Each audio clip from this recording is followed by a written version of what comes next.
Good day everyone. Good day Sir Bindoy.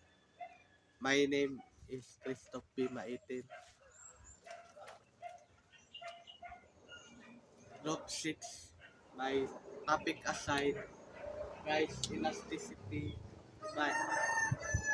The price elasticity of demand measured the response of quantity demanded of a particular product to variation in its price.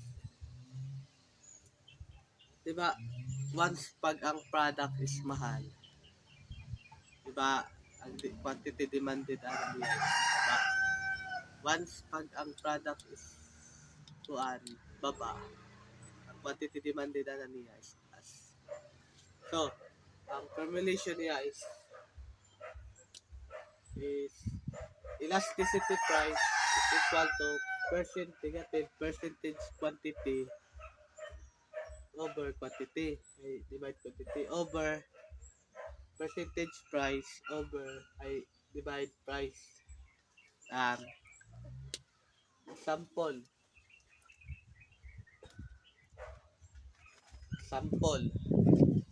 the average of value ay of quantity values at point E and B 60,000 plus 40,000 divide 2 is equal to 50,000. The percentage change in quantity is 20,000 over 50,000 or 40%.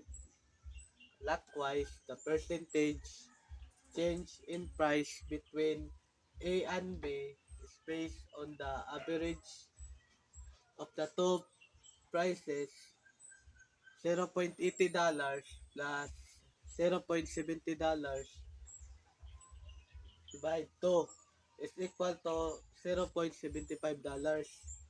And so we have the percentage change of negative 0.10 divide 0.75 or negative 13.33%. So, moving to the solving. Example sa solving ako is 20,000. 20,000 ang given number. Negative di siya.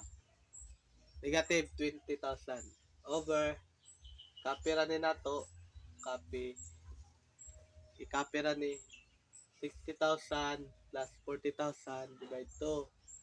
So, i-divide nato na siya.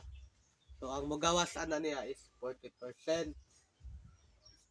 40%, negative 40%. Then, ang kani, dali na po sa price, $0.10 divide ay over $0.80 plus $0.70 divide 2. I-divide din mo siya, ang magawas na niya is 13.33%. Then, i-divide na po din mo ang negative 40% o 13.33%. Ang magawas niya is negative 3. It's the same way lang yapon ni siya. Once pag mag-positive ni siya ang 20,000, so positive 40% ni siya. Then, positive 40%. Then, ang diri negative ni siya. Once pag negative na siya, ang price, so, negative 13 po ang result diri. So, negative 3.00 gyapon ang result. So, that's why, therefore, the price elasticity of E and B is equal. Thank you. Para to.